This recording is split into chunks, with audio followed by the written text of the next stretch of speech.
Fraudsters are getting smarter. They use VPNs, spoofing tools, and fake accounts to hide their tracks. But there is one thing they can't easily fake: the physical location of their devices. When dozens of phones are crammed into a single room, running fake accounts or abusing promos, they leave a digital fingerprint that standard geolocation tools just cannot catch. Fingerprint is adopting a new approach called proximity detection that helps enterprises spot device forms and multi-account fraud by identifying devices that are physically close to each other, even when fraudsters try to mask their location.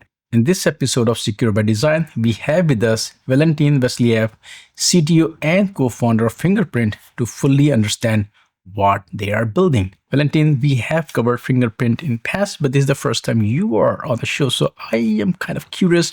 When we look at security, it's an age-old problem. Talk a bit about the company and what led you to create Fingerprint. Fingerprint was started on top of the open source project that I created called Fingerprint.js. So I started Fingerprint.js open source library in 2012 as a hobby project.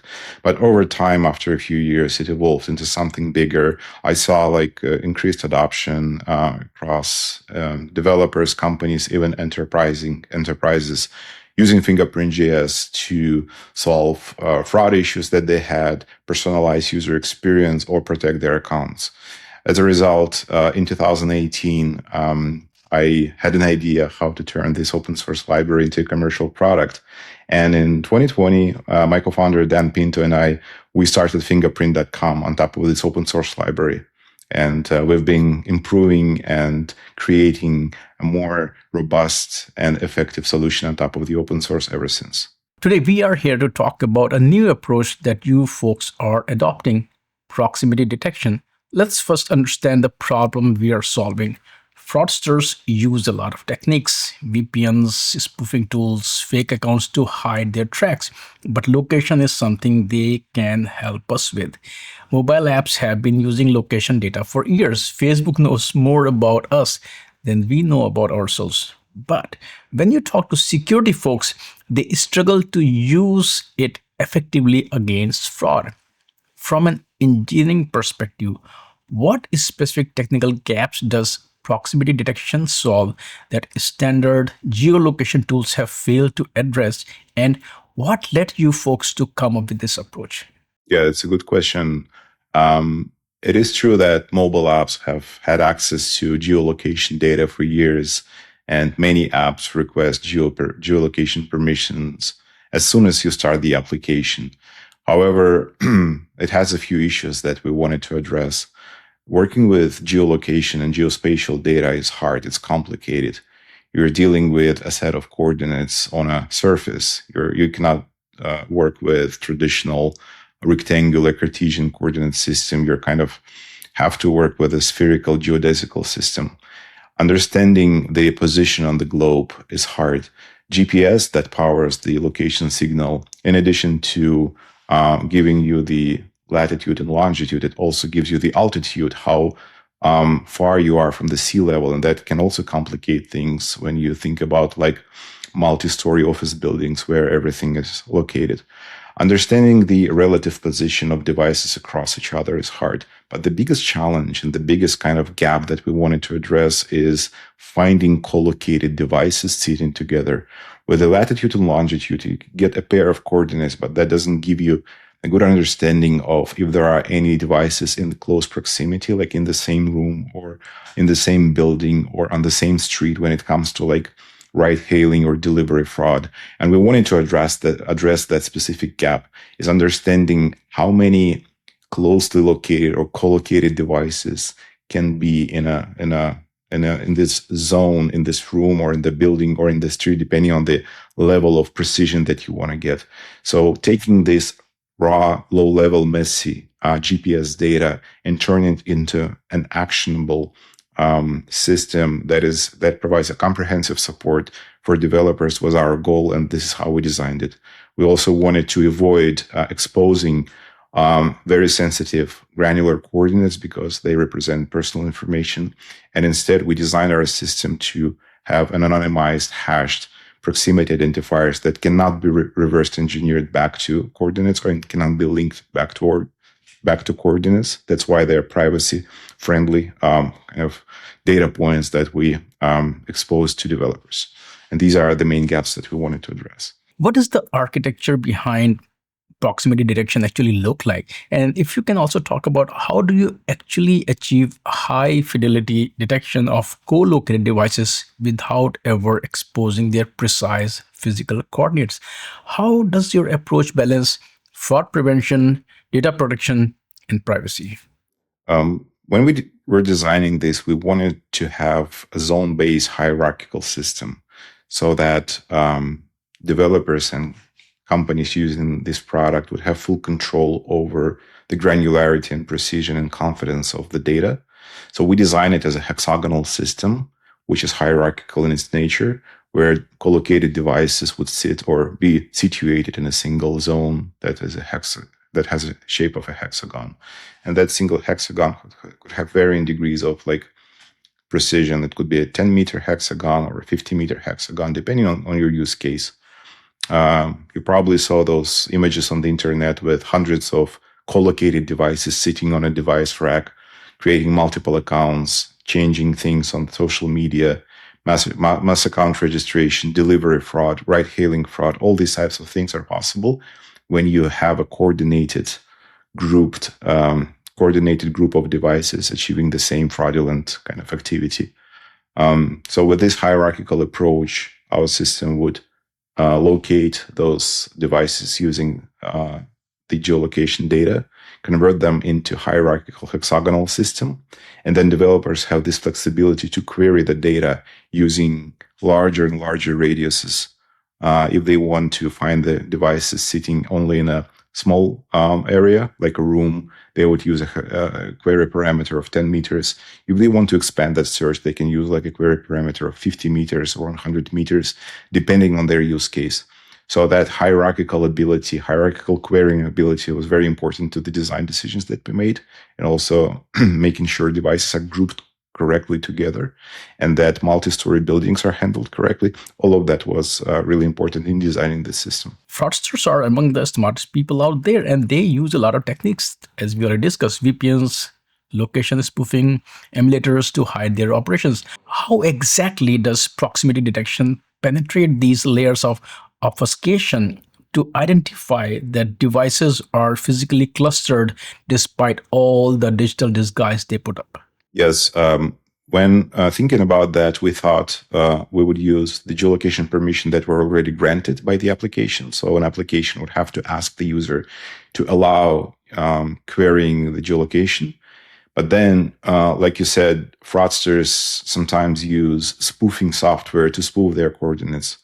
And paired with the proximity detection, we also have a geolocation spoofing detection. And we can tell you if you can trust the coordinates and if you can trust the proximity ID. Some software that will spoof the geolocation, we will return a completely new set of coordinates. We will detect that. So even though a device could have a completely different or new proximity identifier, we would also tell that it's a fake identifier, which you shouldn't trust, which is a strong signal in itself. So when you get that spoofing intent, or if Fingerprint tells you that the geolocation pair was spoofed, you shouldn't trust the proximity ID in that case.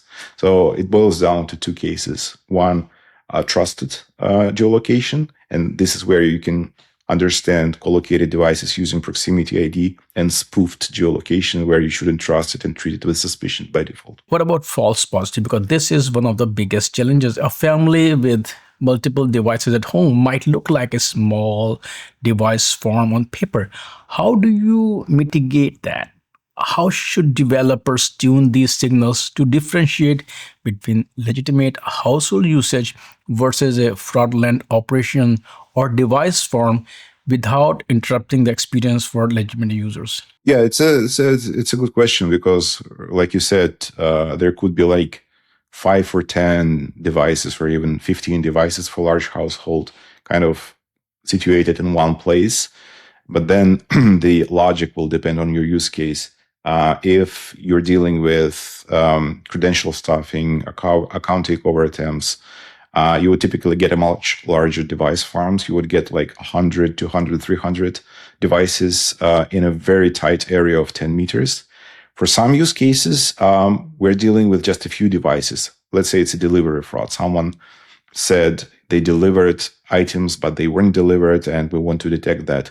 In that case, the number of devices is small, but then it's very hard to pretend like the delivery person and the recipient of the item are actually in the same room when on paper they shouldn't be. So if I'm seeing this anomaly as a business operator of like coordinates located where they're not supposed to be, I can easily see that it's a fraud attempt. So proximity ID is helpful for cases when the number of devices is very large. Then it's a very clear-cut situation. It's a group of co-located devices, which you all should treat as fraudulent.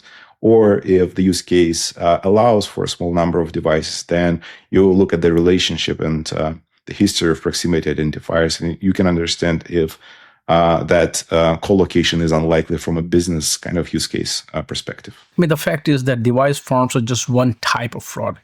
What other use cases are you seeing for proximity detection? Are there industries or scenarios where this technology is proving especially valuable beyond the obvious promo abuse and fake account creation? We're targeting enterprises who have a large customer base with mobile apps. We're supporting Android and Android SDK and iOS SDK. We also expect the use case to require geolocation permissions already granted, such as delivery, ride hailing like Uber, Lyft, this type of apps. It could also be all kind of item delivery. It could be account creation, mass account registration. It could be like personalization, social media stuff, where it's unlikely to have multiple devices doing the same thing, but fraud rings sometimes exploit that. So all these use cases are usually a very good fit for the proximity detection. But when we designed this, I guess the three use cases that are at the top priority is account protection, item delivery, and ride-hailing services. That would be the top three use cases that we had in mind. Let's talk about the elephant in the room, AI. As AI-driven fraud becomes more sophisticated, do you see environmental contexts like physical proximity becoming a new standard for identity verification? What other signals are you and your team exploring to stay ahead of these evolving threats? And are you already seeing a lot of AI-driven fraud where proximity detection is the ideal solution? I think AI, Fingerprint invests a lot of time in building new tools for AI detection, AI-generated fraud.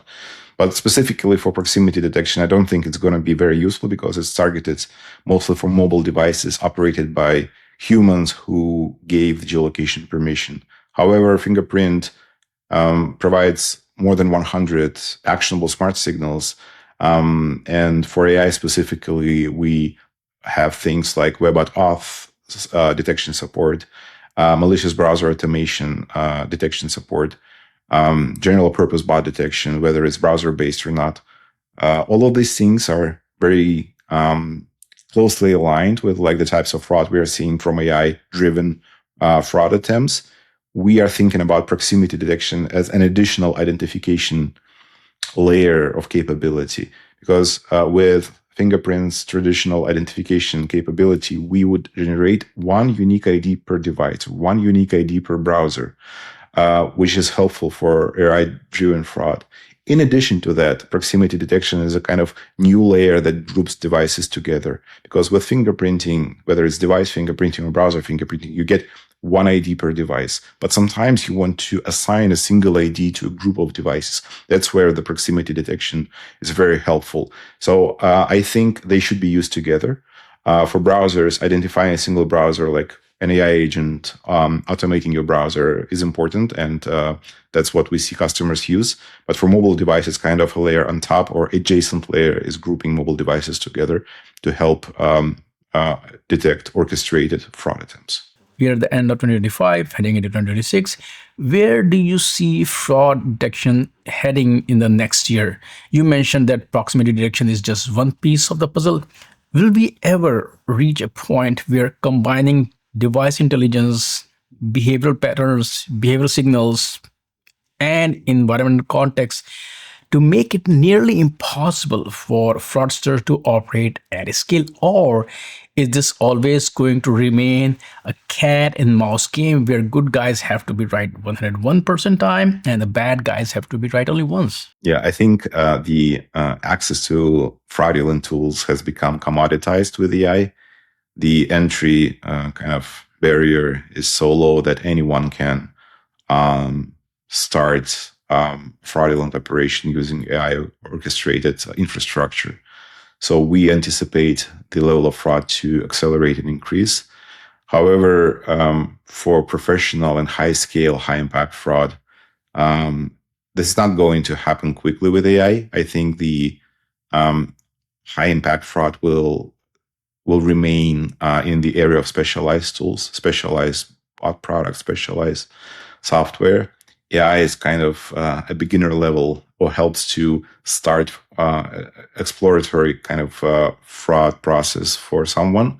But then I see these tools used in combination. You start with AI when you, as a fraudster, and then when you understood your domain well enough, you kind of upgrade to a specialized tool. So we kind of think that will continue like that. There's going to be more and more people attempting to defraud something. And then as they become more sophisticated, upgrading to specialized tools. Long term, I don't think fraud will ever be defeated. But Fingerprint's goal is to make it so expensive and hard and long.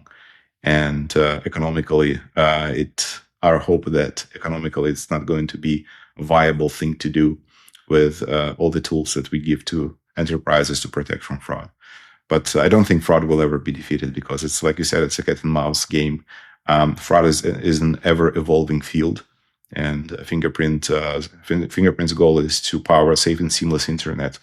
We want to win in this race. When it comes to fraud, there are different kinds of actors, as we have seen in security space. Some are looking for purely financial incentives, some are doing it for curiosity, and some are state-sponsored attacks. While it is going to remain a cat and mouse game, which segment of fraudsters are you most worried about? We think account-based fraud will continue to proliferate because, like with passkeys and strong passwords and password manager, the industry adoption is extremely slow. There are still so many devices that don't have two-factor authentication, that don't have passkeys enabled. The penetration is much slower than we hoped.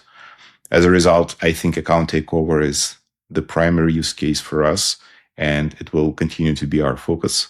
Another one is from e-commerce and agentic e-commerce. It's the high-risk anonymous checkout process is going to be also big, where consumers orchestrate or ask their AI agents to perform anonymous checkouts of items.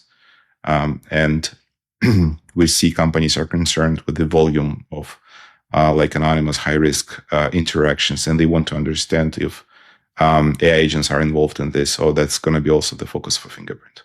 Valentin, thank you so much for joining me today and walking us through not only the technique you are building, but also giving us a clear picture of where fraud is heading and how companies like Fingerprint are helping enterprises stay ahead and safe. It is clear that while fraud will never be fully defeated, tools like proximity detection are making it so expensive and hard for bad actors that it is no longer economically viable to operate at a scale. So thanks for your time, and I look forward to our next discussion. Thank you, Swapnil. Thanks for having me. It was a pleasure. And for those watching, if you are dealing with accounts takeover, device swarms, or AI-driven fraud, make sure to check out Fingerprint and the solutions. And don't forget to subscribe to TFR, like this video, and share it with your team. Thanks for watching.